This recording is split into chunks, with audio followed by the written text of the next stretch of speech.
അലൈക്കും വറഹ്മത്തുള്ളാഹി. അൽഹംദുലില്ലാഹ് വസ്സലാത്തു വസ്സലാമു അലാ റസൂലില്ലാഹ് വഅലാ ആലിഹി വസഹ്ബിഹി അജ്മഈൻ. അമ്മാ ബഅദ്. ഏറെ ആദരണീയരായ സഹോദരങ്ങളെ, നമ്മളുടെ രാജ്യം ഒരു സ്വാതന്ത്ര്യ ദിനാഘോഷത്തിൻ്റെ പടിവാതിലിൽ നിൽക്കുന്ന അവസരത്തിലാണ് നമ്മളൊക്കെ ഉള്ളത്. വൈദേശിക ആധിപത്യത്തിൻ്റെ കീഴിൽ അടിമകളെപ്പോലെ കഴിയേണ്ടി വന്ന ഒരു ഇരുണ്ട കാലം നമുക്കൊക്കെ ഉണ്ടായിരുന്നു. നമ്മളുടെ വല്യുപ്പമാർ, നമ്മളുടെ പഴയ തലമുറ അവരുടെ പ്രയാസങ്ങൾ അനുഭവിക്കുകയും ഏൽക്കുകയും ഒക്കെ ചെയ്യേണ്ടി വന്നിരുന്നു. 1498 വാസ്കോഡഗാമ എന്ന ഒരു പറങ്കിപ്പടയുടെ നേതാവ് നമ്മളുടെ നാട്ടിൽ കാലുകുത്തുമ്പോൾ അയാളുടെ അജണ്ട ഈ നാടിൻ്റെ നന്മകളെ അവരുടെ നാട്ടിലേക്ക് ഊറ്റിക്കൊണ്ടു പോവുക എന്ന ലക്ഷ്യമായിരുന്നു. നമ്മൾ പലപ്പോഴും വാസ്കോഡഗാമയെ പറ്റി പറയുമ്പോൾ അദ്ദേഹം കേരളം അല്ലെങ്കിൽ നമ്മുടെ നാട് കണ്ടെത്തിയ ഒരാളെ പോലെയൊക്കെ നമ്മൾ പലപ്പോഴും പരിചയപ്പെടുത്താറുണ്ട്. പക്ഷേ അയാളും അയാളുടെ സംഘവും മുസ്ലിം സമുദായത്തിന് നേരെയും ഈ കേരളക്കാർക്ക് നേരെയും ഒക്കെ ചെയ്ത ക്രൂരതകൾ ചരിത്രത്തിൽ സമാനതകളില്ലാത്തതാണ് എന്നത് സാന്ദർഭികമായി ഓർമ്മപ്പെടുത്തുകയാണ്. 1947 വരെ നീണ്ടുനിന്ന പാരതന്ത്ര്യത്തിൻ്റെ പ്രയാസങ്ങളുടെ ഒരു കാലഘട്ടം നമുക്കുണ്ടായിരുന്നു എന്നത് നമ്മളുടെ മനസ്സുകളിൽ ഉണ്ടായിരിക്കണം. ആ സമയത്ത് അതിനെതിരെ പോരാടിയ ആളുകളിൽ, മുന്നിൽ നിന്നിരുന്ന ആളുകളിൽ ഇവിടുത്തെ മുസ്ലിം സമുദായം ഉണ്ടായിരുന്നു. മുസ്ലിം ഉമ്മത്ത് ഈ വിദേശികളായ ആളുകൾ നമ്മളുടെ നാട്ടിൽ നമ്മളെ അടിമവൽക്കരിക്കുകയും നമ്മളെ പ്രയാസപ്പെടുത്തുകയും ഒക്കെ ചെയ്യുന്ന സമയത്ത് അതിനെതിരെ പോരാടുവാൻ ഏറ്റവും മുന്നിൽ നിന്നിരുന്ന ഒരു സമുദായമായിരുന്നു മുസ്ലിം സമുദായം. മുസ്ലിം സമുദായത്തിൻ്റെ പണ്ഡിതന്മാർ ആ സമയത്ത് എഴുതിയ ചില പുസ്തകങ്ങൾ തന്നെ അതിന് വലിയ തെളിവാണ്. അതിൽ തഹ്രീറു അഹ്ലിൽ ഈമാൻ അലാ ജിഹാദി അബദത്തി സുൽബാൻ എന്ന് പറയുന്ന മഖ്ദൂം ഒന്നാമൻ എഴുതിയ പുസ്തകം. എന്താണ് അതിൻ്റെ അർത്ഥം എന്ന് ചോദിച്ചാൽ, അഹ്ലുൽ ഈമാനിനെ, വിശ്വാസികളായ ആളുകളെ ഈ കുരിശാരാധകരായ ആളുകൾക്കെതിരെ പോരാടുന്നതിന് വേണ്ടി പ്രേരിപ്പിക്കുന്ന പുസ്തകം. ഇവിടെ കുരിശാരാധകർ എന്ന് ഉദ്ദേശിക്കുന്നത് ഈ പോർച്ചുഗീസ് പടയെ പോലെയുള്ള ആളുകളെയാണ്. അതുപോലെ തന്നെ തുഹ്ഫത്തുൽ മുജാഹിദീൻ ഫി ബഅദി അഖ്ബാരിൽ പുർത്തുഗാലിയീൻ എന്ന് പറഞ്ഞിട്ട് മറ്റൊരു പുസ്തകം, ഒരു ഗ്രന്ഥം, നമ്മളുടെ കേരളത്തിന്റെ ചരിത്രം പറയുന്ന ആദ്യ പുസ്തകം എന്നൊക്കെ അറിയപ്പെടുന്ന പുസ്തകം. ഈ ഗ്രന്ഥം എഴുതുന്നത് മഖ്ദൂം രണ്ടാമനാണ്. അതുപോലെ തന്നെയുള്ള ഒരുപാട് ഗ്രന്ഥങ്ങൾ, അതിലൊക്കെ കവിതകളായും അല്ലാത്ത രീതിയിലൊക്കെ എഴുതപ്പെട്ട പുസ്തകങ്ങളിൽ മുസ്ലിം സമുദായത്തോട് പറയുന്നത്, നിങ്ങൾ ഈ ഉലമാക്കളായ ആളുകൾ പറയുന്നത് ഇവർ ശത്രുക്കളാണ്, ഇവർക്കെതിരെ നമ്മളുടെ നാടിന്റെ രാജാക്കന്മാർക്കൊപ്പം നിന്നുകൊണ്ട് നമ്മൾ പോരാടണം എന്നാണ് ഈ പണ്ഡിതന്മാരും നമ്മളുടെ നേതാക്കളുമെല്ലാം അവരോട് സമുദായത്തോട് ആവശ്യപ്പെട്ടത്. ഈ മൊയ്തു മൗലവിയെ പോലെ, അബ്ദുറഹ്മാൻ സാഹിബിനെ പോലെയുള്ള നമ്മളുടെ കോൺഗ്രസ് നേതാക്കന്മാരായിരുന്ന, കോൺഗ്രസിന്റെ ഏറ്റവും മുതിർന്ന നേതാക്കന്മാരായിരുന്ന ആളുകൾ അവർ പ്രേരിപ്പിച്ചത്, വക്കം മൗലവിയെ പോലെയുള്ള, KM മൗലവിയെ പോലെയുള്ള ആളുകൾ നാട്ടിൽ നിന്ന് അവർക്ക് ഭ്രഷ്ട് കൽപ്പിക്കുകയും മറ്റൊരു നാട്ടിലേക്ക് പലായനം ചെയ്തു പോവുകയൊക്കെ ചെയ്യേണ്ടുന്ന അവസ്ഥ അവർക്കുണ്ടായത് നമ്മളുടെ നേതാക്കന്മാർ സമുദായത്തെ, അവര് മുസ്ലിം സമുദായത്തെ ഇത്തരത്തിലുള്ള ആളുകൾക്കെതിരെ സായുധമായിട്ടല്ലാതെ തന്നെ വിപ്ലവം പോരാട്ടം കൊണ്ട് അവരുടെ നിലപാടുകളോട് സമരം ചെയ്തുകൊണ്ട് അതിനെ എതിർക്കുവാൻ വേണ്ടി ആവശ്യപ്പെട്ടത് കൊണ്ടാണ് അവർക്കുണ്ടായിരുന്നത് എന്നത് നമ്മൾ മനസ്സിലാക്കണം. കോഴിക്കോട്ടെ രാജാവായ സാമൂതിരിക്ക് വേണ്ടി പള്ളിയിൽ നിന്ന് മിമ്പറുകളിൽ നിന്ന് പ്രാർത്ഥിക്കുവാൻ വേണ്ടിയുള്ള കൽപ്പനകൾ പോലും അന്ന് എഴുതപ്പെട്ട കവിതകളിൽ ഉണ്ടായിരുന്നു എന്നത് നമുക്ക് കാണാൻ കഴിയും. ബൈന മുഹിബ്ബിൽ മുസ്ലിമീന സാമിരി വബൈന ഖസ്മിഹിൽ ഫറഞ്ചിൽ കാഫിരി, ഒരു കവിതയുടെ വരികളാണിത്. ഈ യുദ്ധം നടക്കുന്നത് ആര് തമ്മിലാണെന്നാണ് പറഞ്ഞറിയോ? ബൈന മുഹിബ്ബിൽ മുസ്ലിമീന സാമിരി, മുസ്ലിമീങ്ങൾ ഏറെ ഇഷ്ടപ്പെടുന്ന സാമൂതിരി രാജാവും തമ്മിലും, വബൈന ഖസ്മിഹിൽ ഫറഞ്ചിൽ കാഫിരി, അദ്ദേഹത്തിന്റെ എതിരാളിയായ പറങ്കിയായ കാഫിറായ ആളുമായിട്ട് നടക്കുന്ന യുദ്ധമാണ്. രണ്ടാളും കാഫിറാണ്.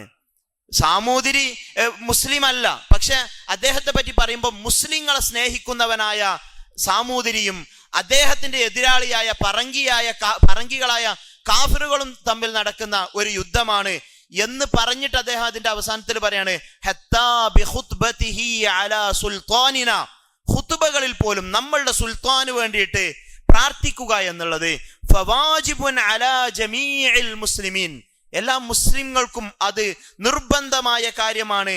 അയ്യദ്ഉ ലിമിസ്ലി യാദൽ മുസ്ലിമീൻ, ഇതുപോലെയുള്ള മുസ്ലിങ്ങളുടെ പ്രശ്നങ്ങൾക്ക് വേണ്ടി ചേർന്ന് നിൽക്കുന്ന സാമൂതിരി രാജാവിനെ പോലെയുള്ള ഒരു രാജാവിന് വേണ്ടി പ്രാർത്ഥിക്കുക എന്നത് അനിവാര്യമാണ് എന്നുവരെ അന്നത്തെ കവിതകളിൽ ഉണ്ടായിരുന്നു എന്നത് നമ്മൾ മനസ്സിലാക്കേണ്ടതാണ്. ഞാൻ പറയുന്നത്, നമുക്ക് വെല്ലുവിളികളുണ്ട്.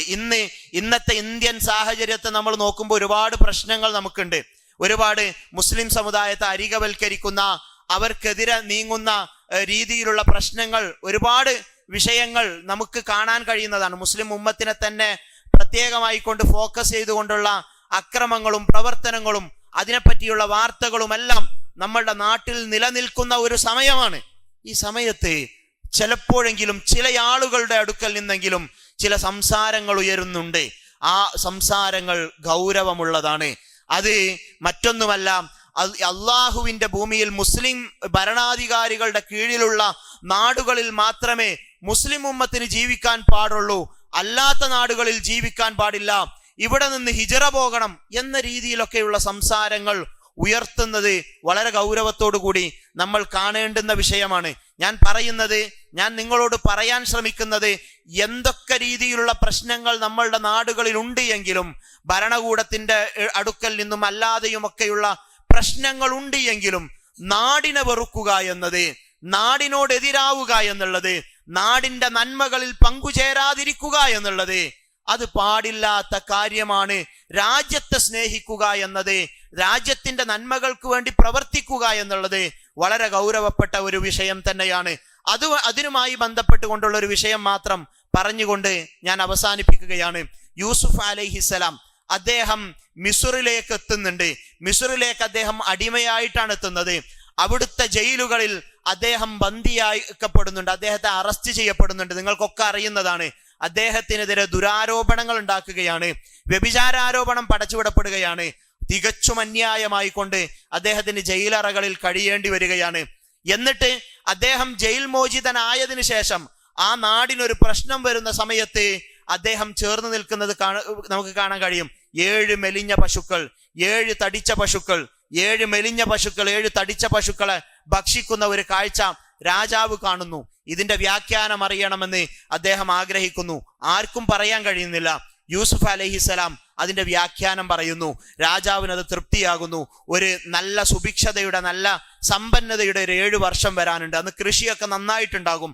അതിനുശേഷം വറുതിയുടെ, ക്ഷാമത്തിന്റെ ഒരു 7 വർഷം വരാനുണ്ട്. ആ വറുതിയുടെ, ക്ഷാമത്തിന്റെ വർഷങ്ങൾ ഈ സുഭിക്ഷതയുടെ വർഷങ്ങൾ അതിജയിക്കും. ആ ക്ഷാമം ശരിക്കും ശ്രദ്ധിച്ചിട്ടില്ലെങ്കിൽ ആ ക്ഷാമകാലം ഈ നന്മയുണ്ടായിരുന്ന കാലത്തെ പോലും വിഴുങ്ങുന്ന രീതിയിലുള്ള ഒരു അവസ്ഥയുണ്ടാകും എന്ന ഒരു പ്രതിസന്ധി ആ നാടിന് വരാൻ നിൽക്കുന്നു എന്ന അവസരത്തിൽ രാജാവ് അസ്വസ്ഥനാകുന്നു. അവിടെ യൂസുഫ് അലൈഹിസ്സലാം തന്നെ ഒരുപാട് ഉപദ്രവിച്ചവരാണ് എന്ന് പറഞ്ഞുകൊണ്ട് മാറി നിൽക്കല്ല ചെയ്തത്. അദ്ദേഹം പറഞ്ഞത്, ഖാല ജഅൽനി അലാ ഖസാഇനിൽ അർദി ഇന്നി ഹഫീദുൻ അലീം, എന്നെ ഇവിടുത്തെ ഖജനാവുകളുടെ കാവലാളാക്കുക, ഞാനത് സംരക്ഷിച്ചു കൊള്ളാം എന്ന് പറഞ്ഞാൽ ഇവിടുത്തെ സാമ്പത്തിക കാര്യം എന്നെ ഏൽപ്പിക്കുക, ഈ ക്രൈസിസിനെ ഞാൻ മറികടന്നുകൊള്ളാം എന്ന് യൂസുഫ് അലൈഹിസ്സലാം പറയാണ്. ഇത് പറഞ്ഞിട്ട് യൂസുഫ് അലൈഹിസ്സലാം അവിടുത്തെ ഒരു മന്ത്രിയായി മാറുകയാണ്. മുസ്ലിം ഭരണാധികാരി അല്ലാത്ത ഒരു നാട്ടിൽ യൂസുഫ് അലൈഹിസ്സലാം ഒരു ഭരണാധികാരിയായി മാറുകയാണ്. അവിടെ ഖുർആൻ നടത്തുന്ന ഒരു പ്രയോഗമുണ്ട്. ആ പ്രയോഗമാണ് നമ്മളുടെ നിലപാടെന്തായിരിക്കണം എന്നതിൽ നമുക്കും കൃത്യമായ ഒരു ദിശാബോധം ഉണ്ടാക്കേണ്ടത്. വകദാലിക മക്കന്നാ ലിയൂസുഫ ഫിൽ അർളി യതബവ്വഉ മിൻഹാ ഹൈസു യശാ, അപ്രകാരം യൂസുഫ് അലൈഹിസ്സലാമിന് നാം സ്വീകാര്യത നൽകി, ആ നാട്ടിൽ സ്വീകാര്യത നൽകി, അധികാര സ്ഥാനത്തേക്ക് അദ്ദേഹം വരിക വഴി. എന്നിട്ട് അള്ളാഹു പറയാണ്, ഫിൽ അർളി യതബവ്വഉ മിൻഹാ ഹൈസു യശാ, ഈ ഭൂമിയിലൂടെ എങ്ങനെയും ഏത് സ്ഥലത്തും താമസിക്കാൻ കഴിയുന്ന രീതിയിലുള്ള ഒരു സ്വാധീനം യൂസുഫ് അലൈഹി സ്വലാമിന് നൽകി. യൂസുഫ് അലൈഹി സ്വലാം അടിമയായിട്ടാണ് മിസ്റിലേക്ക് വരുന്നത്. ഇന്ന് അദ്ദേഹം ആ മിസ്റിന്റെ ഒരു ഭരണത്തിൽ തന്നെയുള്ള ഒരാളാണ്. അതുകൊണ്ട് അദ്ദേഹത്തിന് സ്ഥാനം നൽകി, സ്വീകാര്യത നൽകി എന്ന് ഖുർആൻ നമ്മളോട് പറയാണ്. ഇതിൽ ഒരുപാട് ആശയങ്ങൾ ഈ ഒരു ആയത്ത് നമ്മളോട് പങ്കുവെക്കുന്നുണ്ട്. രാജ്യത്തിന്റെ നന്മകൾക്ക് വേണ്ടി നിലകൊള്ളുക എന്നുള്ളത്, രാജ്യത്തിന്റെ പല കാര്യങ്ങളും നമുക്കെതിരായിരുന്നാൽ പോലും രാജ്യത്തിന്റെ നന്മകൾക്ക് വേണ്ടി നിലകൊള്ളുക എന്നതാണ് ഈ ഒരു ആയത്തിലൂടെ യൂസുഫ് അലൈഹി സ്വലാമിന്റെ സംഭവം പറയുന്നിടത്ത് ഖുർആൻ നമ്മളോട് പറയുന്നത്. അപ്പോ നമ്മളുടെ ഈ ഒരു സ്വാതന്ത്ര്യദിന ആഘോഷങ്ങളിലേക്ക് കടക്കുന്ന സമയത്ത് നമ്മളുടെ രാജ്യത്തിന്റെ നന്മകൾ, അവിടുത്തെ സമൂഹത്തിന്റെ ഭാവി, ആ രാജ്യത്തിന്റെ ഭാവി, അതിന്റെ നന്മ, അതിനൊക്കെ വേണ്ടി ചേർന്ന് നിൽക്കുക എന്നത് നമ്മളുടെ ഒരു മതപരമായ ബാധ്യതയാണ് എന്ന് മനസ്സിലാക്കുകയും രാജ്യത്തോടൊപ്പം നിൽക്കുക എന്നത് അതൊരു തെറ്റായ കാര്യമാണ് എന്നൊക്കെ പറയുന്ന രീതിയിലുള്ള ആശയങ്ങൾ പടച്ചുവിടുവാൻ ചില ആളുകളൊക്കെ ശ്രമിക്കുമ്പോൾ ആ ആശയങ്ങളെ ഖുർആനിന്റെയും ഹദീസിന്റെയും അടിസ്ഥാനത്തിൽ അതിനെ നേരിടുക എന്ന ഉത്തരവാദിത്വം കൂടി നമുക്കുണ്ട് എന്ന് മനസ്സിലാക്കുക. അസ്സലാമു അലൈക്കും വറഹ്മത്തുള്ളാഹി.